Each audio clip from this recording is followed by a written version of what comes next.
Welcome back. Today we're going to talk about everyone's favorite subject to discuss in the entire hobby, reprints. Oh, I'm not joking. It doesn't matter if you go to a business channel, investing channel, collecting channel, drama channel, pack ripper channel, they're talking about reprints. And if they're not, the chats are, the comment sections are, the Discords are, the Instagrams, the Reddits, the TikToks, it doesn't matter where you go.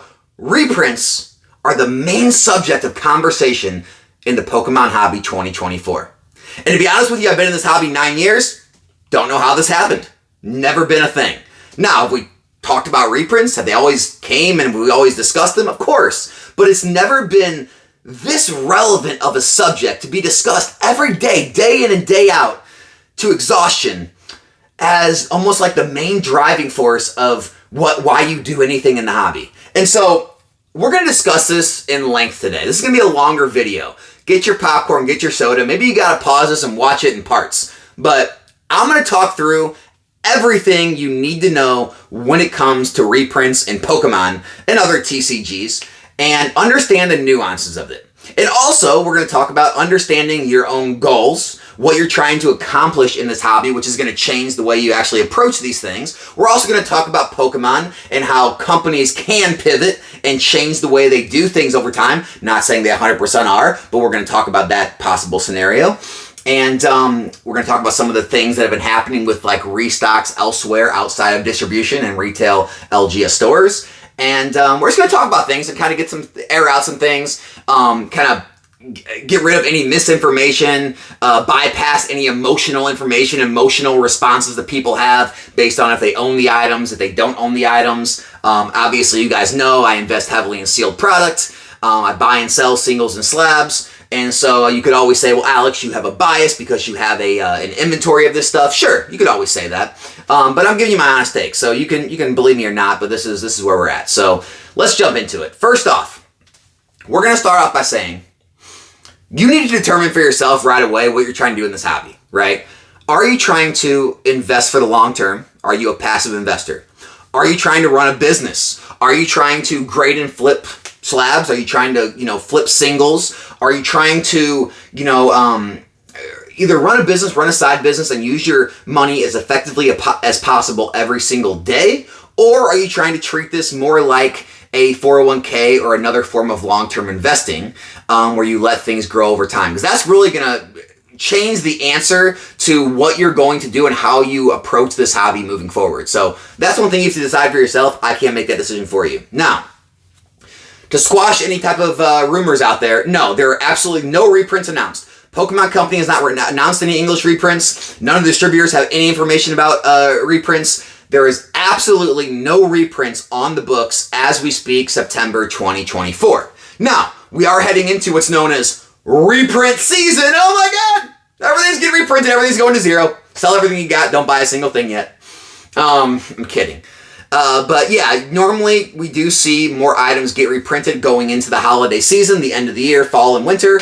And so yes, we could see sets finally get reprinted in Pokemon. Now, if you guys don't know, the only set in Scarlet Violet era to receive an official reprint, meaning Pokemon printed it, it went to distributors distributed it to stores and LGSs, and then they sold to the public, their customers. The only set to go through that process so far has been Scarlet Violet base set, I think over a year ago now.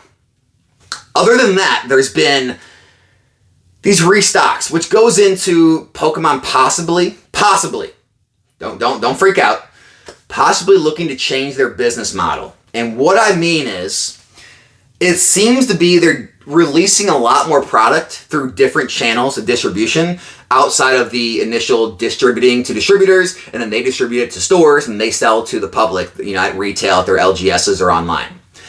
Pokemon has been selling product, it looks like, to stores like Costco, to stores like Walmart, Sam's Club, even on Amazon, and they've even been restocking their own site, the Pokemon Center, with products that were otherwise out of stock before that, and they've been out of stock at distributors, and no one has them, but then Pokemon Center has, all of a sudden has them in stock. So it does seem like they are moving in channels outside of regular distribution. And what I'm talking about is the 151 UPCs, the huge amount that showed up at Costco for the longest time.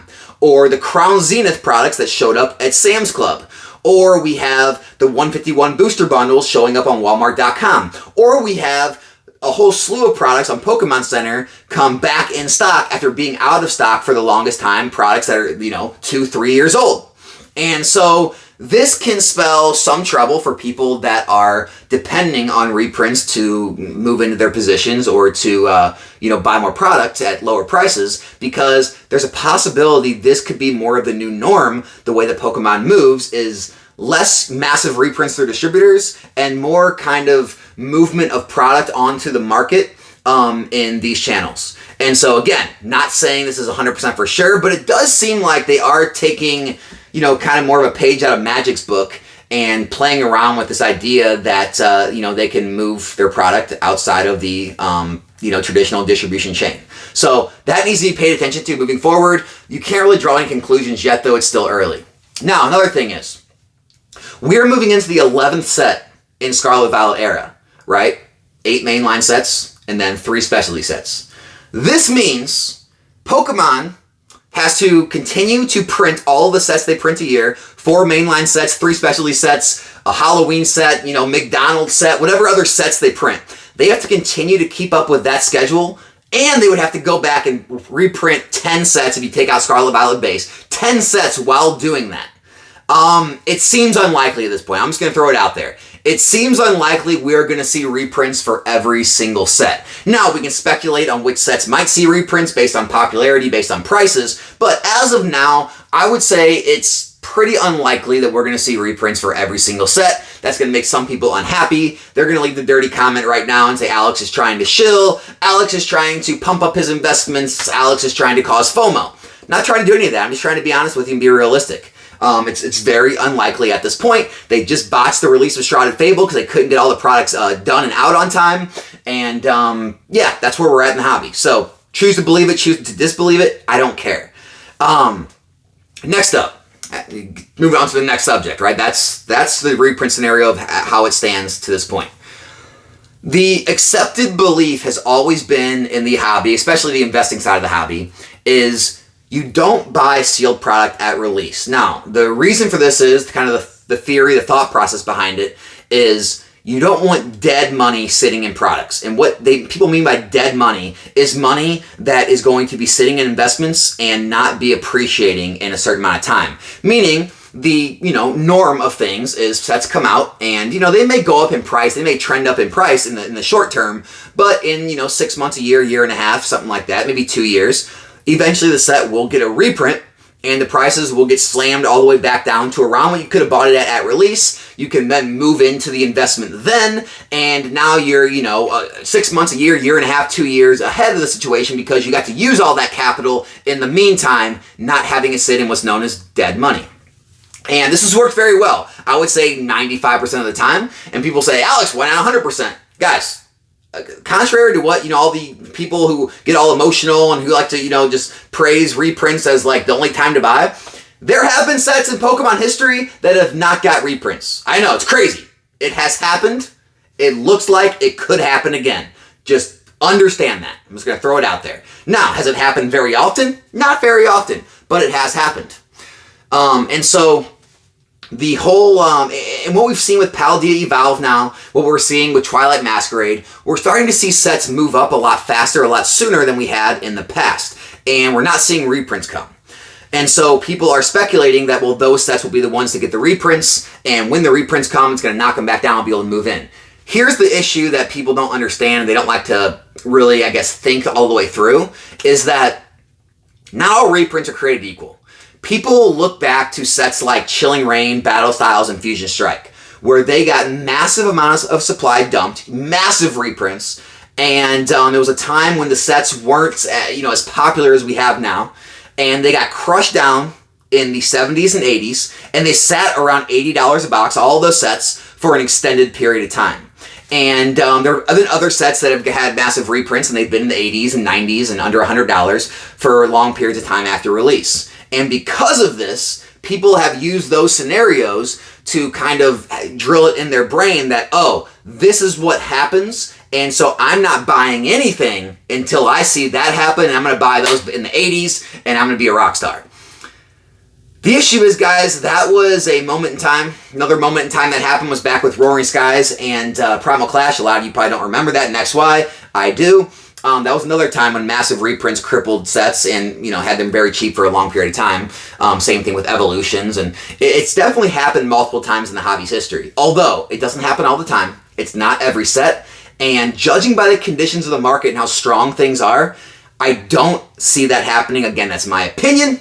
I don't see that scenario happening. If you do, have at it, wait for it. I hope it does for you, and you're able to get in at a low cost and not have dead money sitting there. I'll get in with you, I'll be happy. However, there's a very real possibility we may not see as low of prices as we see at pre-release or release on these sets ever again.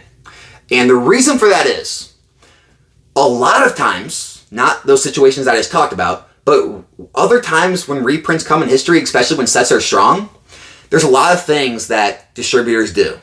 One of the things is, they'll say, oh, you want Paldea Evolved, you want Twilight, you want 151? Great, we'll sell you that, but if you want that, we're gonna make you take X, Y, and Z products that nobody wants, and we're gonna bundle it all together, and you gotta take it all, or you get nothing.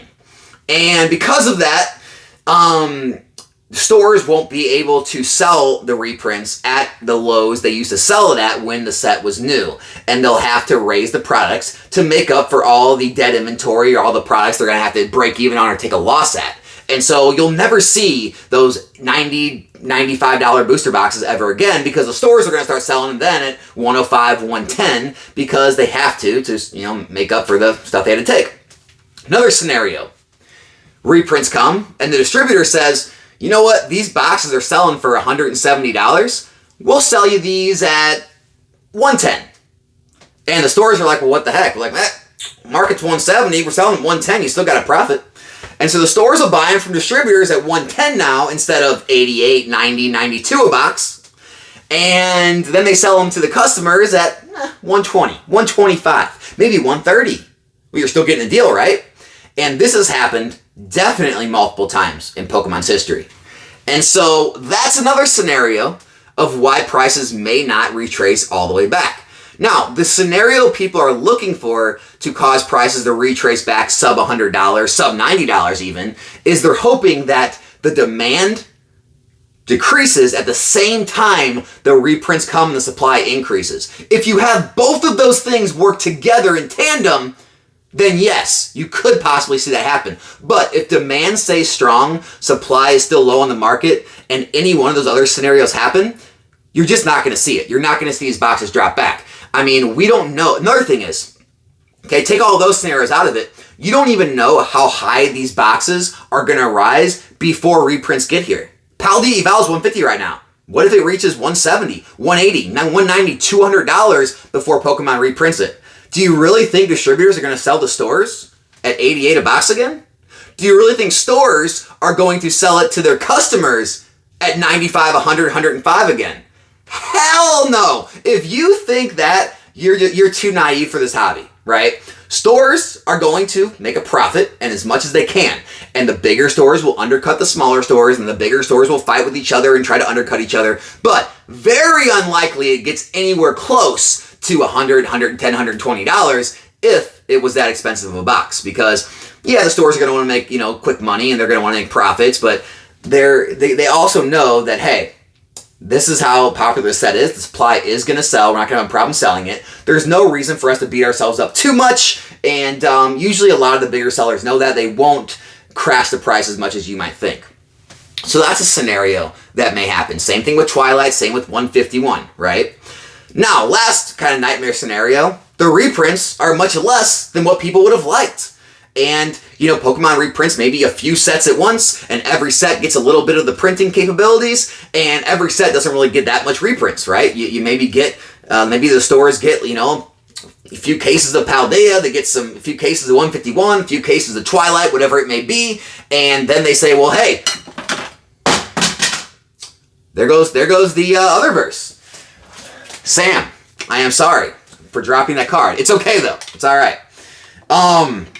No, and so what might happen there is the stores say, well, if we're only getting this much, I think I'm just going to keep it. I'm going to, sell it in the store for full price, And maybe, you know, prices come down a little bit because, again, the bigger sellers, whatever. But, you know, a lot of it won't ever make its way to the public at a lower cost than retail because there's just not enough to go around. And the store owner's just like, well, I'm going to make a little profit of this. I'm not going to, you know, sell it to anyone I usually sell large amounts of product to, or I'm not going to discount it because I got more in. I'm just going to sell it at full price or as close as I can get, you know, with the big stores starting to compete it down.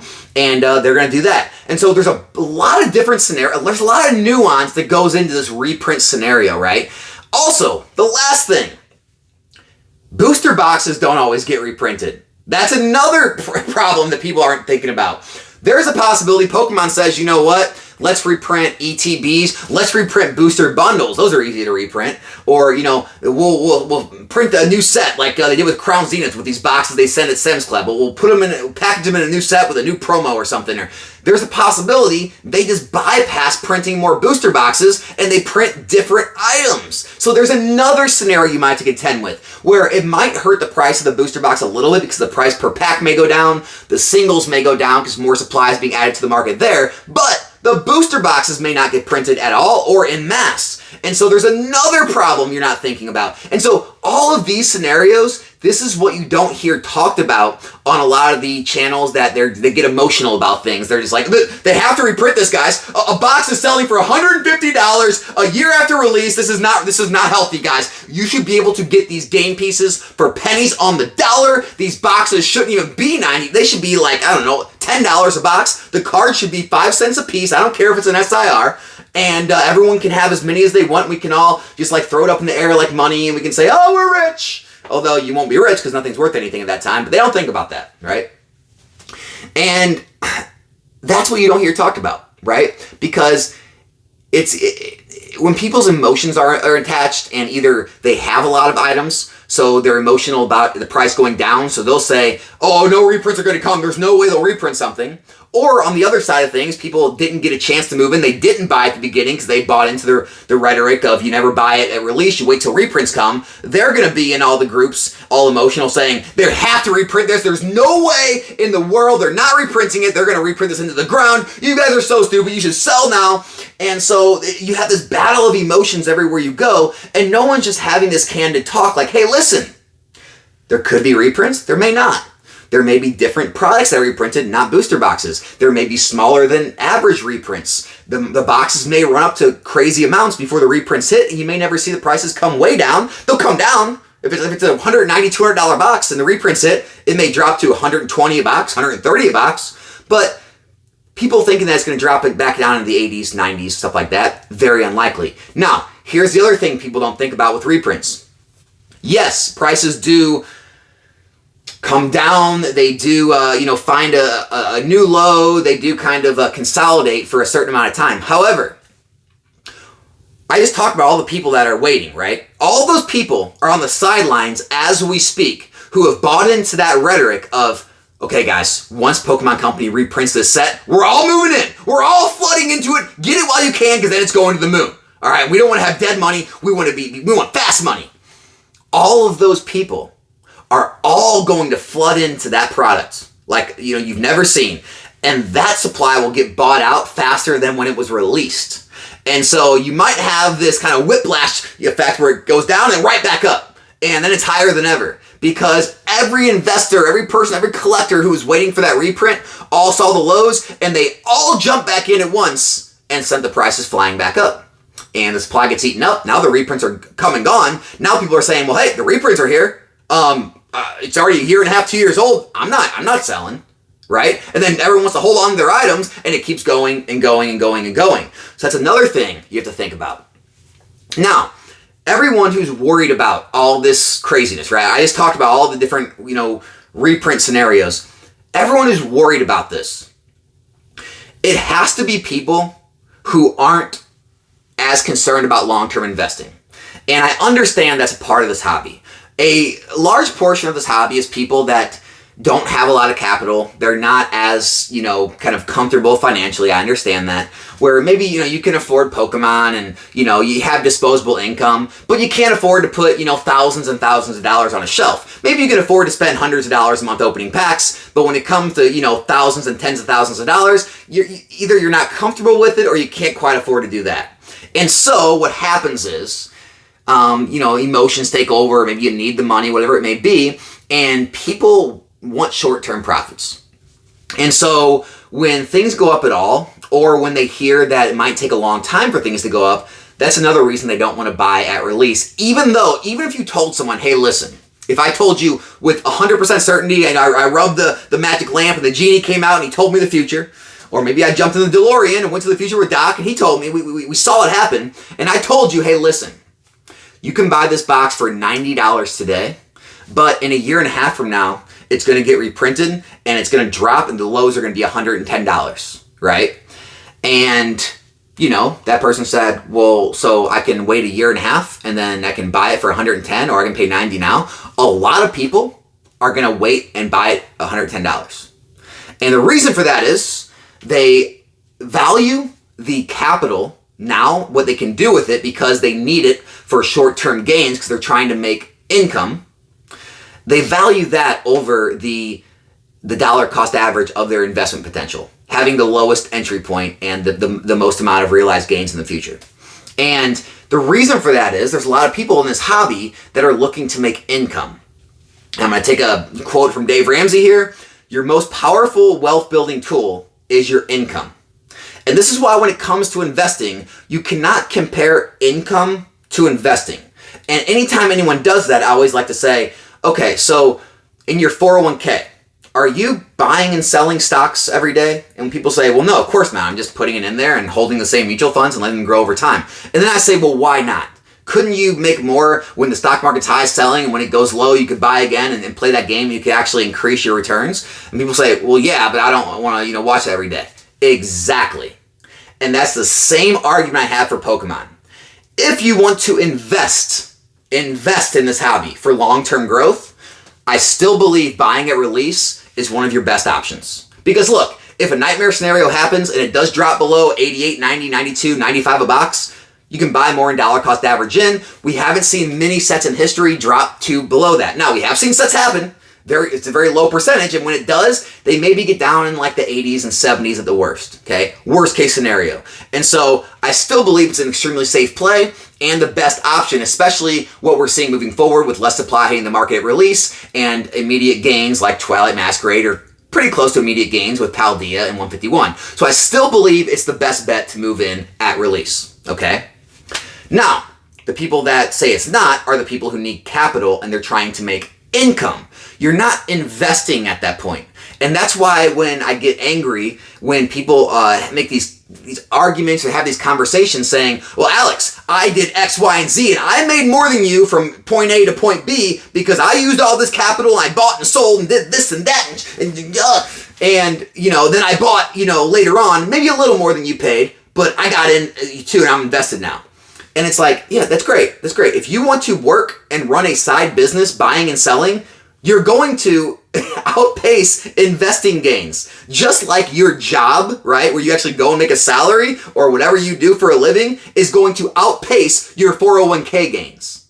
Do you see what I'm saying? So actively working and making an income will always outpace, for the most part, unless you have, a mountain of money that, the interest is so pronounced that, you can't really work as much to make the amount of interest you're making, things like, what Warren Buffett has or something. But for the most part, most everyone out there, you're going to outpace your investments no matter what. It doesn't matter if it's Pokemon, the stock market, real estate, it doesn't matter. People who flip houses are going to outpace people who buy real estate, rent it out, and let the equity grow and let the rent come in over time, right? You'd be better off just flipping every single house and wheeling and dealing, but it's a completely different thing people are looking to do. So if you're not looking to take on more hours of work, because that's what it is, yes, it is, Timmy. Don't disagree with me here. That's what it is. If you're constantly buying and selling, in and out, that is work. That is a side business. So if you're comparing what you can make working in the meantime with that capital compared to investing, then of course you can outdo that. Now, if you're going to say, well, Alex, I can use that capital to invest elsewhere in the meantime, well, then, we have a discussion to have. I mean, if you think there's a better place to put your money and you think in the same amount of time that item is going to move more in investment value and appreciation by then, and you don't mind buying into the other item possibly later at a higher price, because you think that money can be better used somewhere else right now. I understand. But again, don't get in the habit of saying, well, I can, just buy a bunch of singles and put them in slabs and I can flip those and I can make more than what you're going to make on, Surging Spark in the next 6 months. I'm sure you can. And I can go out and, mow lawns around my neighborhood and make more than what I could investing in Surging Spark in the next 6 months. You see what I'm saying? You see how stupid that conversation gets? And so make sure you're understanding what your goals are in this hobby. And if you want to, run a business and be a flipper, or if you're looking to passively invest and see long-term growth and appreciation in items and look for the lowest entry point on your products. And so moving forward, there's a lot of debate happening, right? The debate right now is, Alex, do I buy at release? Because we're starting to see a change in patterns. We've seen Twilight move almost immediately. We're seeing 151 Paldea move in the first year, maybe a little over a year. And moving into these sets, we're hearing rumblings, these rumors of print runs getting shorter. We saw Shrouded Fable kind of get cut a little bit and kind of get botched at release. It seems Pokemon's printing slowing down. We're not seeing reprints come. And is there a possibility to move in early and see these run-ups and then, hey, maybe I do want to realize my gains quicker than before? Because guys, again, there's no time frame on investments, right? And just because you sell an investment early, it doesn't mean you were trying to flip it. It just means it appreciated in value faster than you thought and it reached the returns you wanted to see. And so you're realizing those gains. And so, maybe you moved in for long term, but Twilight Masquerade hits $200 in the first year and you say, you know what? I doubled my money in a year. I'm happy with that. I'm going to move out and put this money elsewhere. And then, hey, maybe it does get reprinted and you're like, hey, okay, I'll move back in at, $120 a box. But I do believe going forward, we are going to continue to see the same trend for the time being. I think print runs are continuously going to be, what's the best way to put this? They're going to be the correct supply for the market and the economy in the times we're in. And what I mean by that is it's going to be a healthy market. And I mean, the box prices are probably going to be continuously 100 or 100 plus at and after release. You're going to see stores being able to make a little profit. You're going to see the price is still low enough for people not to get too, amped up and mad that it's not $90, $80 a box. And maybe we see some sets, the better sets that are more popular, that have chase cards like the Greninja, move up into the 120s, 130s. Now, this is where a difference in opinion happens. This is my personal opinion. You can disagree with me. I truly believe 100 to say 140 in this market is healthy for a booster box. Some people may say, Alex, 130, 140, that needs a reprint. Why? Why does it need a reprint? It's still $20-something, $30-something under MSRP, right? The pack price is still under $4 a pack if you buy by the box.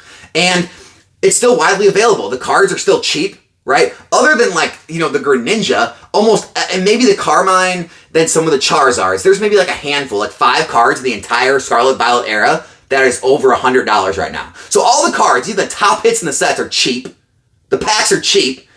There's no reason to panic and think and cry Pokemon needs to reprint things when boxes are 120, 130, 140. That's ridiculous. That's you being a Timmy. That's you getting emotional that you didn't buy boxes at $95 a box.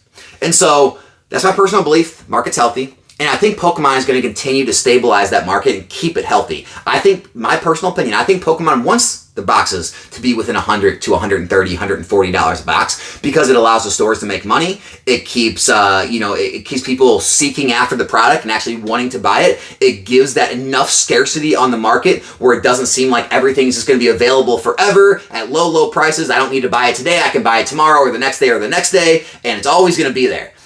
So I think that's a good thing. Now, obviously, Alex, evil investor, of course you're going to say that. And, obviously the collectors out there, they're the players, they want it to be printed in the ground so the cards can be worthless, and that way they can get every card they want for their decks or their collections, and nothing's worth anything. Although, it's funny because what collectors always do when they're showing you off their collection, the first thing they say is, yeah, this is worth this much. It's kind of funny how that works, right? The collectors want to collect things that are cheap, but then, they always want to talk about the prices they're worth when they show off their collections. I don't know. We don't need to talk about that. So it's a conversation for a different day. But so my personal opinion is I think this trend will continue. I do expect, even though Stellar Crown doesn't look like it's the greatest set in the world, I think it'll rise at release. I wouldn't be surprised to see it 110 plus a bucks. I think Surging Spark is going to absolutely crush it at release. I wouldn't be surprised to see that 110, 120 plus a bucks. Do I think anything's wrong with that? No. Do I think it's going to cause massive outrage in the community? In some parts maybe, but no, not by and large.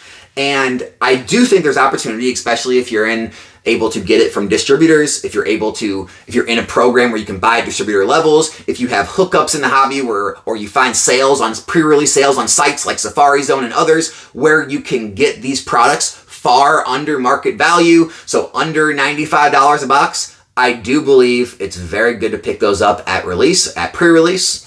And even if you can find boxes at $95 to $100 at release, I do think you're going to be happy with it in the short term and the long term. Now, people always talk about, one last thing I want to talk about, and then I'll end the video. I know it's going long. I told you guys it would, though. Is, well, Alex, what about right now, right? Because, Fusion Strike was like $250 plus a box. Now it's all the way down to, $215. And, Chilling was higher, and all these prices are fluctuating. Lost was down, now it's up, and these were higher, and now they're down, and, I should have sold those. I told you guys, I should have sold these, I should have moved it into this, and then done this and that. And guys, everyone's always got the Captain Hindsight type thing. They always, know what they should have done after it happened. And also, when, they do sell, and it does go down, you get that kind of dopamine hit that you did something right. Here's the thing with investing, it goes back to what we were talking about earlier. You have to have a long-term mindset when investing. I'll tell you a little story. When I was going through the pandemic, 2020, 2021, I was seeing everything skyrocket and I was selling off my boxes. I sold off my team-up position between $700 to $750 a box. And I felt like I hit the lottery. I made 7x on my money on that box. I made 7x on my money per team-up box, okay? Now, in the coming years, 2021 to 2023, 3 years, right? Team Up went from 700 to, what's it selling for, 2,500, right? So at 2.5 times, 250+% gain. Now, what have I bought in the past 2 to 3 years that I've had 250% gain on? Evolving Skies.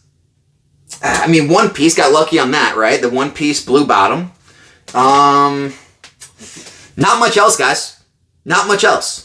And so, at the time, right, I believe after things came down, after, everything kind of crashed, that box did reach back, and I forget how low it got, but it did go down, 600s, 500s, whatever it got down to. And you felt like a hero. You're like, oh my gosh, I hit around the top of it, and now it's $100, $200 lower, and I made the right decision. I knew I should have sold it. Or the people that didn't sell, they're like, I should have sold it. I knew it. And then it did this. And so everyone worried about their sword and shield positions right now, and they're saying, see, don't you wish you would have sold your Fusion Strike? No, because I don't know the future. In another year or two, this could be a $300, $400, $500 box. And maybe Scarlet Violet stops moving as much. Like, you don't know what everything is going to do. And so, yes, you're always trying to make the best decisions you can with your money, but I've been through enough ups and downs in this hobby. I've been through XY, I've been through All Sun and Moon, Sword and Shield, now Scarlet and Violet. And I've seen things go up, I've seen them go down, I've seen them go stagnant for years. I've seen massive upticks seemingly overnight when there's nothing showing of why it happened, but it did happen. And that's the only thing certain in this hobby is uncertainty, is you don't know why or when a lot of this stuff will move, but when it does, you're going to wish that you were in it. And when it does move, a lot of the times it moves in such drastic terms that it makes up for, these gains these supposed gains you could have made moving your money elsewhere. Put it this way. Let's say if you were held in the 250, you could have sold it, right? But now it's at 210, right? But, in a year and a half, it's $400 a box, right? And you're looking at your other investments, you're saying, well, I didn't make 100% of my Scarlet Violet era stuff yet. Well, I didn't make 100% holding this PSA card or doing this. Maybe it was a good thing I held that, right? Or maybe Evolving Skies pulls a team up and it jumps to, $1,400 in a year or something crazy. And you're like, wow, everyone was saying sell Evolving Skies when it got to 700, but I just doubled my money and none of the other boxes have doubled yet. Good play. And so try to refrain from falling in that trap of always thinking the grass is greener on the other side, the other investment's better, and every time I make a gain on anything and I feel like I gotta sell immediately. Guys, you could pull up any stock chart you want, and it's always, every stock has set new highs at one point, and it's dropped back down, and then later on it's set new highs again. and you don't know when those bull markets and those bull runs are coming. And so, look, if you truly believe that, some of these have topped out and you think it's going to be better used somewhere else, go for it. But live with your decision, right? And don't think that every time boxes rise and set new highs or they go through meteoric rises, that's it. That's the end all be all. Things are always going to, look, what goes up is going to come down, right? But it doesn't mean it's going to stay down. It doesn't mean it's not going to eclipse that in the future, the near future possibly. And so be careful falling into that pattern too when you are seeing appreciation on your items. Now look, as always, take profits. You can't lose taking profits, right? And it always pays to take money off the table, lower your dollar cost average in the items, maybe sell some, keep some, but just be careful worrying about every possible up and down on an investment. Make sure when you sell it's not emotional and it's really based on a lot of research you've done and the overall consensus that this is not going to be a good long-term performer. I think this is going to be better, and then it makes sense to sell at that point. So guys, that's kind of like the whole consensus of this whole reprint conversation that happens every day, day in and day out, every platform in the hobby. Guys, I can't log in my Discord one freaking day and scroll more than like a few conversations without someone talking about some set and reprints. And I hope it kind of like, I don't know. I hope, with some of the changes happening and I just hope it kind of starts to fade away, and reprints will always be a part of the hobby. But guys, don't make it your sole decision maker on if you're going to buy a box or buy a card or grade a card or, don't let it rule your entire time in the hobby, constantly worried about these fantasy reprints that may come and crush you and destroy your entire position and end your life and all this stuff. Because, guys, a lot of times, the worst things that we anticipate coming, they never come, or when they do come, they're not as bad as we anticipated, and we got ourselves all worked up and worried for no reason, and, life goes on, and you forget. And last thing I want to talk about before I end this video is, this is not to put anyone down, right? But one thing I want you to do, and it doesn't matter what your position size is. If you're, you can only afford, a little bit and you only have a few boxes. Maybe you've upped it a little bit. You're at a few cases. Maybe you've got tens of thousands. Maybe you've got hundreds of thousands of dollars in products now. What I want you to do, I want you to dream up your best scenario and then also dream up your worst scenarios, right? So if you want to dream up your best scenario with Evolving Skies, right? So my personal position of Evolving Skies now is 15 boxes, okay? 15 boxes of Evolving Skies, all right? And so they're at $700 now. So quick math, 15 boxes at $700, about $10,500. I have about $10,500 in Evolving Skies, all right? So let's say nightmare scenario happens and they fall in half. $325 a box. Right, no, $350 a box. Wow, that was bad. $350 a box. Nightmare scenario happens, right? Crashing. Okay, I lost $5,000. Okay? And then dream up your best dream. Alex, Evolving Skies goes to $2,000. Okay. So $2,000 times 15 boxes, right? You got what, $30,000, right? Yeah, $30,000. Okay? Then sit back and think, will either of those amounts really change my life that much? That is the biggest thing you need to do, because a lot of times you're getting so worked up and it doesn't matter. Guys, I see people getting worked up about these stupid price fluctuations, and I'll ask them. And again, I'm not putting anyone down, their life scenarios, their financial situations, but, hear me out here. Now, they'll be like, Alex, Silver Tempest, it's still in Pokemon Center. I bought it here, and it was up here, and now it's down, and I'm afraid. Do you think it's going to stay here? Like, well, are you worried you need the money? Well, I don't need the money. Like, no, but I'm like, well, what are you in it for? Well, I bought it at Pokemon Center, like $144. I paid ship taxes. I'm in $155 a box. Like, okay. And so, how many you got? Well, I got 3 boxes. All right, so what do you think could happen? Like, do you think it's going to go back to 100? Well, no. Do you think it could? Maybe.